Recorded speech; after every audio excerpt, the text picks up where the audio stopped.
मित्रों, भाइयों और बहनों, 2022 में आय दुगनी कर दी जाएगी।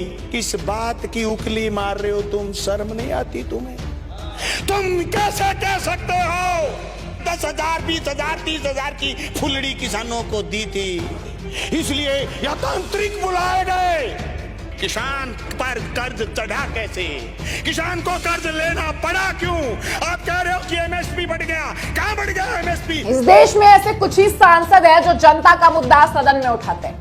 बाकी तो सत्ता पक्ष सरकार, विपक्ष पार्टी के जितने भी सांसद हैं, एक दूसरे पर आरोप प्रत्यारोप का जो सिलसिला है वो चालू रखते हैं, एक दूसरे पर निशाना साधते रहते हैं, हंगामा खड़ा करते रहते हैं और उसके बाद कार्यवाही स्थगित कर दी जाती है और जनता का मुद्दा ऐसे ही छूट जाता है। लेकिन इस बार एक ऐसी दबंग सांसद का वीडियो हम आपको दिखाएंगे जिसने सदन को हिलाकर रख दिया। जी हां, सदन में जनता के मुद्दे पर बोला, सरकार को घेरा, सरकार की भ्रष्ट नीतियों के खिलाफ बोला। जी हां, निडरता से, जो विपक्षी पार्टी के नेता भी नहीं कर पाते हैं। कभी कभी वो ऐसे सांसद कर चले जाते हैं जिनके बारे में गोदी मीडिया आपको कुछ भी नहीं दिखाता। पे आपको ऐसे दबंग सांसद का वीडियो हम आपको दिखाएंगे, देखिए ये वीडियो। कि एक बहुत महत्वपूर्ण किसानों की इस कर्ज माफी की बहस में आपने मुझे भाग लेने का मौका दिया। हालांकि ये मौके हमने संघर्षों के बल पर भी लिए। ये मौके 13 सितंबर 2017 की रात 1 बजे गत भाजपा सरकार ने लिखे दिया था कि 50,000 रुपए किसान का कर्ज माफ किया जाएगा। जो बड़ी बड़ी बात इस सदन में कर रहे, वो केरल जाके आए थे, वो कर्नाटक जाके आए थे, वो पंजाब भी जाके आए थे, फिर भी फरवरी में इस सदन में करके कोई 10,000, 20,000, 30,000 की फुलड़ी किसानों को दी थी। पर इससे ज्यादा अध्यक्ष जी दलील करने की आप स्थिति देखिए। किसान को इन्होंने फिर भी लोगों को राजधानी में नहीं घुसने दिया, बाहर भगा दिया। और कुछ ऐसे लोग आगे जो किसानों पर गंभीरता से चर्चा करना चाहते हैं। मित्रों, भाइयों और बहनों, 2022 में आय दुगनी कर दी जाएगी। पर मेरे पास एक बैंक का कागज है। यह कागज क्या कह रहा? बैंक जिसमें 2018 के अक्टूबर 1 को हमने समझौता किया कि किसान का फसल बीमा क्लेम बकाया आप जारी करो।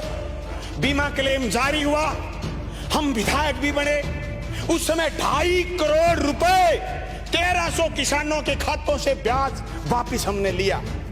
गए 17 जून को मैं समीक्षा बैठक में रामगढ़ फिर किसानों को इकट्ठा करके बैंक के एजीएम को बुलाया। ये कागज है मेरे पास, सिर्फ 97 लोगों की लिस्ट है।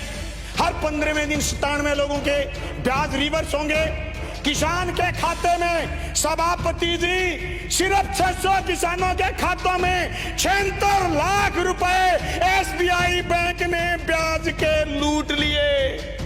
किस बात की उखली मार रहे हो तुम? शर्म नहीं आती तुम्हें? तुम कैसे कह सकते हो कि आप गंभीर हैं? अरे फसल बीमा प्रीमियम में आपने 2 से लेकर के 5 गुना प्रीमियम बढ़ा दिया प्रधानमंत्री फसल बीमा योजना में। तुम कैसे कह सकते हो कि फसल बीमा योजना आपने ढंग से लागू की है? 2018 की अक्टूबर में मेरे क्षेत्र में फसल बीमा की प्रीमियम काटने के बाद जब बारी आई क्रॉप कटिंग की, मेरे पास कागज है जनाब। कागज कह रहा है मरे हुए किसान के दस्तखत कर लिए गए, मरे हुए किसान से अंगूठे लगवा लिए गए। जो किसान 5 साल पहले मर गया था उसे क्रॉप कटिंग के आंकड़े बदला लिए गए और उस गांव में, अनूप शहर गांव में बीमा नहीं आया। मेरी तहसील के 7 पंचायतों में बीमा नहीं आया। मैं चुनाव में लगा था, मेरी गलती ये थी। पर अब मैं आपके माध्यम से कहना चाहता हूं, उस किसान के साथ न्याय कीजिए। हम केंद्र और राज्य में नहीं उलझना चाहते। हमें किसान के सामने जो स्थिति है, मैं सारे सदन से कहना चाहता हूं। मेरे साथी पहले कह रहे थे कि इस सदन से मांग गई थी केंद्र को, और केंद्र में मांग जाने के बाद केंद्र ने क्या किया कि किसान को बहुत फायदा दिया, राशि बढ़ाई। 5 साल में नए किसान को इन्होंने, गत सरकार ने ऋण नहीं दिया, पर उदयलाल जी अभी आपने भी नहीं दिया। देंगे, दिया नहीं। मैं इस बात से नाराज हूं, मैं नाराज हूं इस बात से। सोसाइटी में नए किसान को ऋण नहीं दिया, हम किसान की कर्ज माफी की बात पर लड़ रहे हैं। अभी लड़ाई झूठी, हम सच्ची लड़ाई लड़ना चाहते हैं। हम चाहते हैं, सही कह रहे थे नरेंद्र बुढ़ानिया, बार बार उसकी बात काटी जा रही थी, किसान पर कर्ज चढ़ा कैसे, किसान को कर्ज लेना पड़ा क्यों?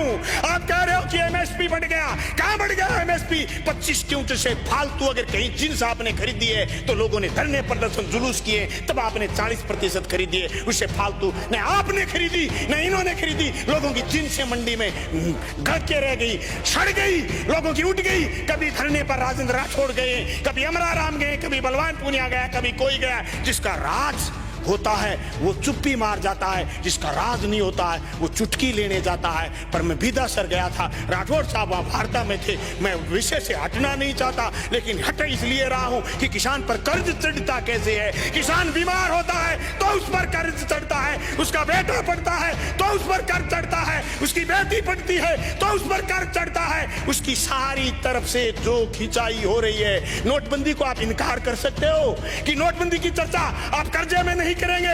क्यों नहीं करेंगे? नोटबंदी के बाद बाजार पिट गए, इसलिए किसान पर कर्ज चढ़ा है। किसान इस देश में 70% है, उस पर कर्ज बाजार की चीजों से चढ़ता है। कर्ज सिर्फ और सिर्फ जीएसटी से नहीं चढ़ेगा। कौन कह सकता है ये? अरे जीएसटी सरसों पर 6 बार, माननीय सदस्य समाप्त करें। 6 बार सभापति जी, 6 बार जीएसटी सरसों पर लगती है। किसान के बीज लाने से लेकर वापिस तेल निकालने तक किसान पर 6 बार जीएसटी लगती है।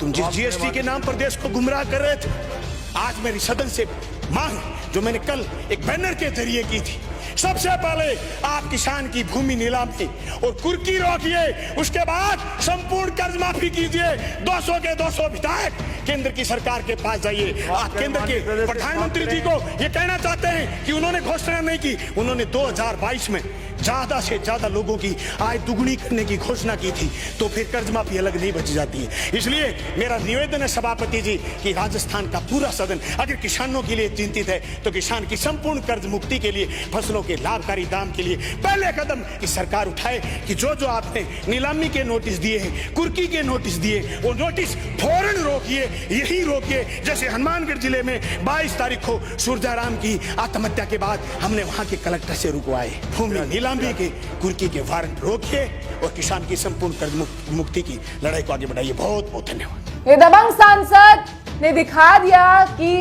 इस बार ही नहीं, हर बार, जी हां, हर बार हम जनता के मुद्दे को अगर कहीं भटक जाएगा तो हम सदन में घसीट कर लाते रहेंगे। चाहे विपक्ष का कितना भी ड्रामा हो, कितना भी हंगामा हो, सत्ता पक्ष सरकार का कितना भी दबाव हो, लेकिन हम जनता के मुद्दे को हमेशा उठाते हैं सदन में।